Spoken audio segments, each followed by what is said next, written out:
Stop wasting your time. आज का सबसे बड़ा मसला द वेस्ट ऑफ टाइम। हमारे पीछे रहने का reason the waste of time, और ऐसे ही कई सारे मसलों का रीजन है सिर्फ वेस्ट ऑफ टाइम। आज पूरी दुनिया के 50% से ज्यादा लोग हर काम को टालते हैं। ऐसे व्यक्ति के अंदर आराम करने की इच्छा बहुत होती है। मैं बचपन से ही आलसी हूँ, मेरे माँ बाप मुझे बदलने की कोशिश कर रहे हैं, पर वो भी आलसी। What goes on in the heads of procrastinators? Why we are the way we are? Rich people don't sleep 8 hours a day. You will fail in your comfort zone. पर कल तो मैं वो कर रहा हूँ जो मुझे परसों करना था। आखिर इसका रीजन क्या है? आखिर क्यों हम हर काम को टालते हैं? अगर आप कोई स्टूडेंट हो या किसी कंपनी में जॉब करने लग रहे हो और कभी आपको भी ऐसी फीलिंग आई हो कि काश मैं ये काम कर चुका होता, काश ऐसा नहीं हुआ होता, और काश मैं ये टाइम पे कर लेता। अगर ये काश वाली फीलिंग आपको भी आ रही है तो ये वीडियो सिर्फ और सिर्फ आपके लिए है। तो चलिए जानते हैं आज के इस वीडियो में कि आखिर हम काम को क्यों टालते हैं, हम अपने टाइम को क्यों जाया करते हैं, और आखिर हम इस चीज को कैसे रोक सकते हैं। तो चले बिना वक्त जाया किए शुरू करते हैं आज की वीडियो। मैं हूं शाहिद शाही और आप देख रही हैं शाहिद शाही यूट्यूब चैनल।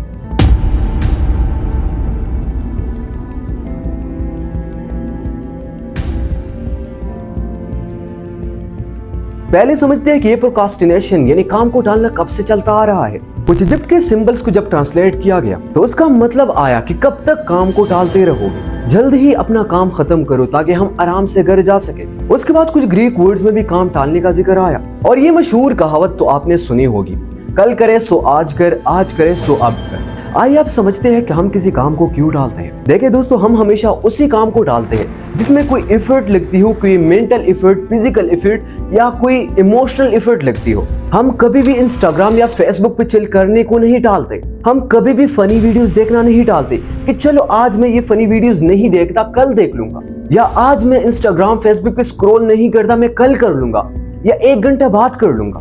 हम हमेशा उस काम को टालते हैं जिसमें कोई एफर्ट लगती हो, जिससे हमें जॉय नहीं मिलती। इस वेस्ट ऑफ टाइम और काम टालने के बहुत सारी रीजंस हैं, लेकिन हम कुछ डीप रीजंस को स्टडी करेंगे। काम टालने में सबसे बड़ा हाथ होता है एक डेडलाइन का।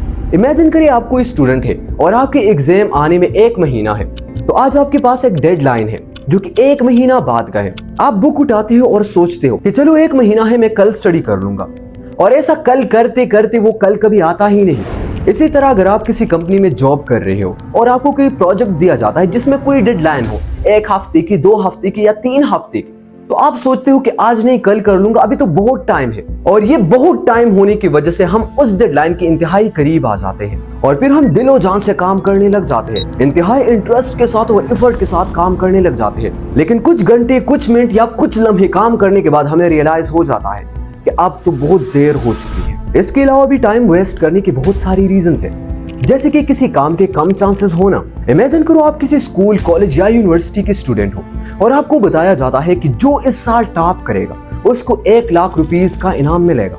यहाँ पर 2 किस्म के स्टूडेंट्स होते हैं, एक वो जो इंतहाई ज्यादा काम करते हैं और हमेशा टॉप या टॉप के ही अराउंड होते हैं, और दूसरी किस्म वो लोग जो बिल्कुल भी मेहनत नहीं करते, जो हमेशा नीचे की कैटेगरी में आते हैं। तो यहाँ पर जो टॉप कैटेगरी के स्टूडेंट्स हैं वो इस मार्जिन के इंतहाई ज्यादा करीब होते हैं, वो हमेशा टॉप या टॉप के करीब ही आते हैं। तो उन स्टूडेंट्स के टॉप में आने के चांसेस बहुत ही ज्यादा है, तो वो और ज्यादा मेहनत करेगा, और ज्यादा एफर्ट करेगा, और ज्यादा पढ़ाई करेगा ताकि वो टॉप पे आ जाए और वो इनाम जीत ले।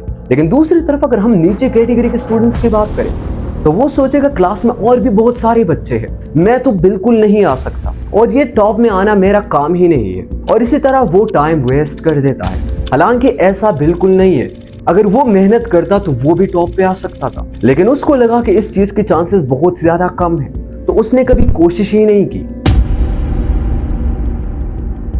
अभी समझते हैं कि आखिर हम इस चीज को कैसे रोक सकते हैं, आखिर कैसे हम अपना टाइम वेस्ट करने से रोक सकते हैं। इस चीज से ही रिलेटेड एक बहुत फेमस थ्योरी के मुताबिक हर इंसान के 3 किस्म के ख्वाहिशात होते हैं, need for achievement, need for forward and need for affiliation, यानी किसी को दोस्त बनाना, दैट काइंड ऑफ समथिंग। और ये चीज आपकी पर्सनालिटी पे डिपेंड करता है। अगर आप किसी कंपनी में है या क्लास में एक टॉप के कैटेगरी में है और आप में नीड फॉर अचीवमेंट की इमोशन हो, मैं क्लास में टॉप में आ सकता हूँ या मैं जॉब में ये प्रोजेक्ट अच्छे से कर सकता हूँ, तो आपके टाइम वेस्ट करने के चांसेस इंतहाई ज्यादा कम हो जाते हैं। या हमारी कंट्री के पॉलिटिशियंस को इमेजिन करो, उनमें सबसे ज्यादा नीड किस चीज की होती है? पावर की, ताकि वो कुर्सी पे आए, वो इलेक्शंस जीत जाए और वो पावर में आ जाए। तो इस चीज के लिए वो बहुत ही ज्यादा मेहनत करते हैं और टाइम वेस्ट नहीं करते हैं। तो अभी आप खुद को जानो कि आपकी पर्सनालिटी किस टाइप की है। क्या आपको नीड ऑफ पावर है, या आपको नीड ऑफ एफिलिएशन है, और या आपको नीड ऑफ अचीवमेंट्स है। जब आप अपने अंदर की इस नीड को पहचानोगे तब आप अच्छे से काम कर पाओगे और अच्छे से अपनी गोल्स अचीव कर पाओगे। इसके अलावा इस चीज का इंतहाई सिंपल सोल्यूशन ये है जो आपको काफी सिली लगेगा, लेकिन वो ही हमें टाइम वेस्ट करने से रोक सकता है, अपने टाइम को मैनेज करना। जानता हूँ दोस्तों ये बोलना काफी आसान होता है, लेकिन अपने टाइम को मैनेज करना, अपना टाइम टेबल बनाना बहुत ही ज्यादा मुश्किल होता है। इमेजिन करो आप अपना कोई रूटीन बना लेते हो कि मैं डेली 3 घंटे स्टडी करूंगा, 2 घंटे मैं वीडियोस बनाने पे स्पेंड करूंगा या अपने कोई और काम पे स्पेंड करूंगा। इसी तरह डेली 8 घंटे में सोऊंगा और इतने घंटे में चैल करूंगा या खेलूंगा। देखिए दोस्तों, जब आप कुछ दिन, कुछ हफ्ते या फिर कुछ महीने अपना एक प्रॉपर रूटीन बनाओगे जिसमें आपका कोई भी वेस्ट ऑफ टाइम नहीं होगा और आप उसको प्रॉपरली फॉलो करोगे, तो आपके टाइम वेस्ट करने के चांसेस 0 हो जाते हैं। आपको उस चीज की आदत पड़ जाती है, आपको उस रूटीन की आदत पड़ जाती है और उसके बाद आप चाह कर भी अपना टाइम वेस्ट नहीं कर सकते। उम्मीद है आज की वीडियो आपको थोड़ी सी इंफॉर्मेटिव, थोड़ी सी बेनिफिशियल लगी हो। Thank you so much.